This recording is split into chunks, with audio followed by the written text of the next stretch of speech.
Hey everyone, and welcome to this review of Forza Horizon 5's Hot Wheels expansion. Now, some of you, in fact I'd bet most of you, are probably already on board the Hot Wheels hype train, especially if you've already experienced Horizon 3's extremely popular Hot Wheels expansion.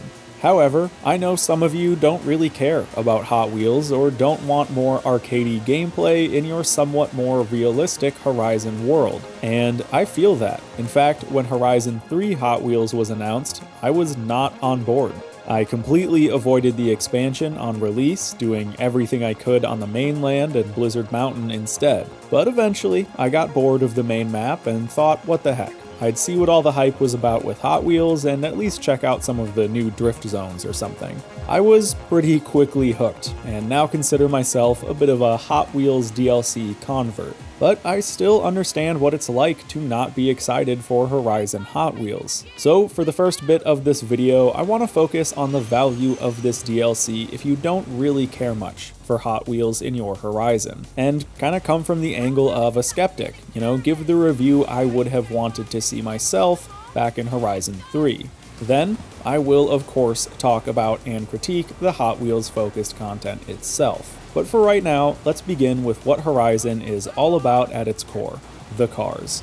The Hot Wheels DLC brings with it 10 new vehicles, 6 of which have nothing really to do with Hot Wheels. And of the remaining 4, at least 2 should still pique your interest. We'll start with the 2018 STI ARX supercar, possibly the car I was most excited for coming with the expansion. It drives beautifully, it's super fun to rip around in the open world, and pairs very well with snow tires on the new ice tracks and snowy landscapes within Hot Wheels Park. It does fall a bit flat for me though when it comes to the customization options, and you'll see that being a recurring theme with the new DLC cars. It doesn't fit super neatly into the top of a rally class either without engine swapping, and doesn't make for the best road car. Ultimately, this STI is best suited for open world fun or single player racing. The Sierra Yokohama Alpha, which is the road-going hill climb spec of the Sierra RX3 we already have, is a pretty exciting car as well. I love me some hill climb, and the Alpha feels like an F1 car that had a baby with a go-kart. From my limited testing, I don't see this getting much use in online racing, but it should be great for things like custom one-make event lab tracks. Then we have the Brabham BT62, Venom F5, and Mosler GT3, all absolute highlights of the DLC for me. Both the Brabham and the Mosler have incredible downforce and handling, look absolutely gorgeous, and will likely be making their way into my online roster, even if they aren't the most competitive. The Mosler manages to reasonably differentiate itself from its non-GT3 brother, being much more focused on handling. Now for the Venom F5, this was another surprise for me, as it can actually be driven without crashing every 6 seconds. Even with a maxed out engine at somewhere above 1800 horsepower, it is still remarkably controllable on the Hot Wheels tracks, and I do want to spend some more time with it. Finally, for the real-world cars, we have the Schupan 962 CR, an incredibly unique and welcome addition to Forza, and one that I struggled with when building for Hot Wheels Park. However, back down on Mexico's mainland, the 962 really shines at the top of S1. This leaves us then with the Hot Wheels cars. The Baja Boneshaker was a fun intro car to drive when first cruising the new map, but has a kinda goofy wheelbase leading to some undesirable handling. I didn't spend too much time with it. Next up is the Deora 2, a car I wasn't expecting to enjoy nearly as much as I did. It's much quicker and more nimble than it looks, and out of every car I drove, the Deora felt most at home in Hot Wheels Park. When you get this one yourself, I recommend driving it for a while. It really is fun on this map. Then we come to the final 2 expansion cars, which I do think will interest even those not interested in Hot Wheels. The Copo Camaro and Bad to the Blade. The Camaro, even though badged with Hot Wheels, is really just a pre-tuned drag car that launches like a bat out of hell and even pops wheelies on the stock setup. All this car did was make me wish drag racing was supported a bit more in Horizon 5. Then finally, we come to the Blade, the expansion's unofficial cover car, and definitely one of the most interesting vehicles to come to Horizon. If the Sierra Alpha was the go-kart version of an F1 car, the Blade is like an F1 car crossed with a wipeout ship.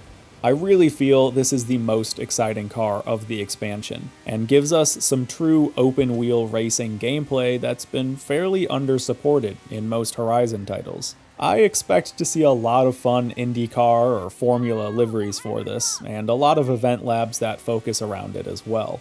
So, all in all, I think there's plenty of value in the 10 cars shipping with the DLC, even if only a handful of them feel like they belong in Hot Wheels Park, with others much more at home in the base map.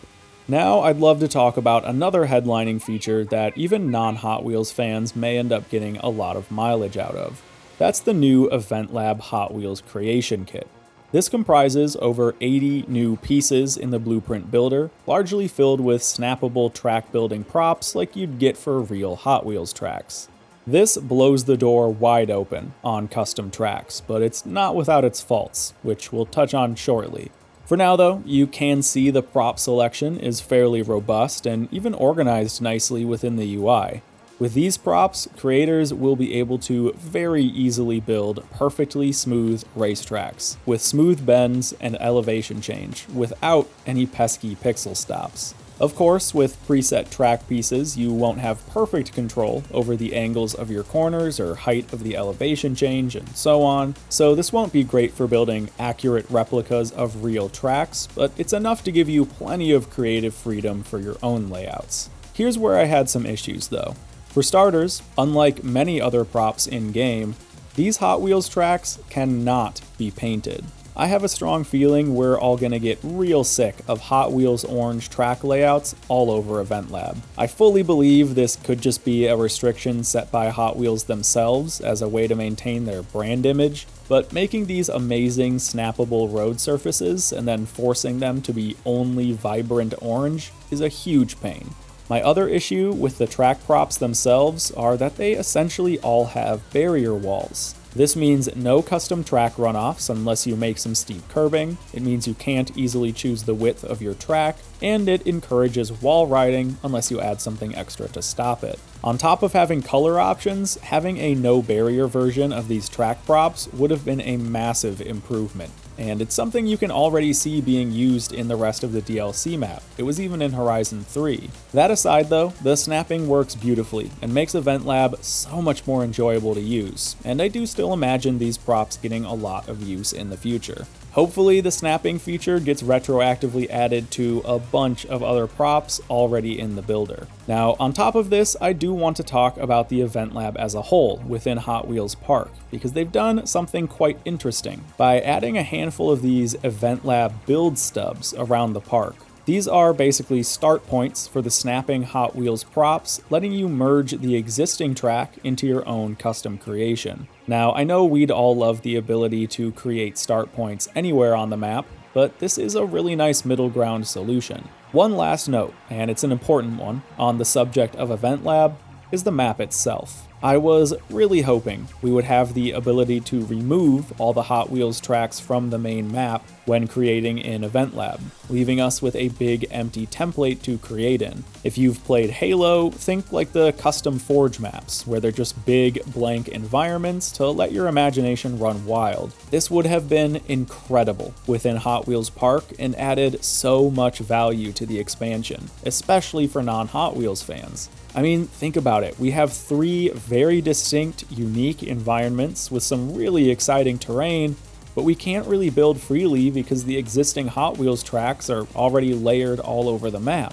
They did leave some open spaces in each biome to give creators some breathing room for custom building, but Hot Wheels track will still always be scattered across the backdrop at the very least. Just imagine if we could have had this beautiful Avatar-esque environment as a blank slate to create some immense winding mountain road. That's something I feel could have fit within the scope of the expansion and would have added insane value to the Event Lab, but it's not something we got. So before we move on to the map as a feature itself, I want to address that question I brought up earlier. How much value does this DLC have if you don't care much for Hot Wheels? Well, everything I've talked about up to this point is something I feel even non-Hot Wheels fans will get good use out of. If the cars and Event Lab kit interest you enough on their own, maybe there's some value there. But of course, the main focus of this DLC is still all about Hot Wheels, in the new story, the new map, and the new progression system. Since we are already kind of discussing the map features within Event Lab, let's stay on that and talk about the actual map itself and the roads within it. Horizon 5's Hot Wheels DLC boasts over 125 miles of Hot Wheels track, and that's a lot. This is not a small map. While you're pulling some G's in a corkscrew up a mountain in the Giant's Canyon and see one of the great trees in Forest Falls off in the distance, you will feel that scale. There is a Goliath race on this map, and it takes about 5 minutes to complete in an S2 car, coming in at 16.4 miles long. For comparison, Mexico's Goliath is just shy of 34 miles long and takes about 10 minutes to lap in S2. So this is easily the largest DLC we've ever had, and in some ways it feels like it, but in other ways, it really doesn't. See, for starters, there are some sort of tricks at play to expand the size of the map. As you can see from overhead, the 3 distinct biomes are separated by quite a bit of empty space. There is still a connective web of track linking them, but without any actual terrain, these big open spaces don't offer much value on their own. This goes for the 4th advertised biome as well, the Central Horizon Nexus, which doesn't really feel like its own biome, instead more just the connecting hub between locations. There's another issue here too that makes the huge map feel a bit smaller, and that's the perhaps obvious fact that you're rarely actually driving on the terrain itself. You're almost always above it.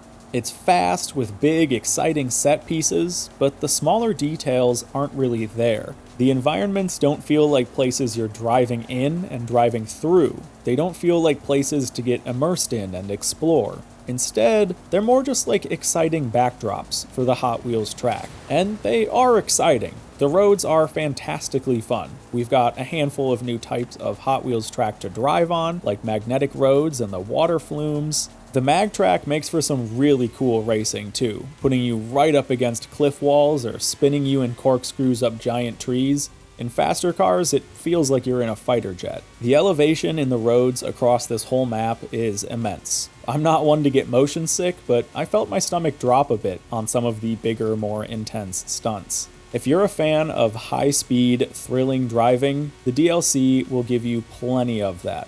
What they've done with the roads themselves manages to far surpass the experience in Horizon 3's expansion. And for anyone wondering what race events like street, cross-country, or dirt will look like, the expansion has split races into only 2 categories: speed or hazard. Speed races will take place largely on regular smooth or magnetic Hot Wheels track, but sometimes involve the water flume or half-pipe.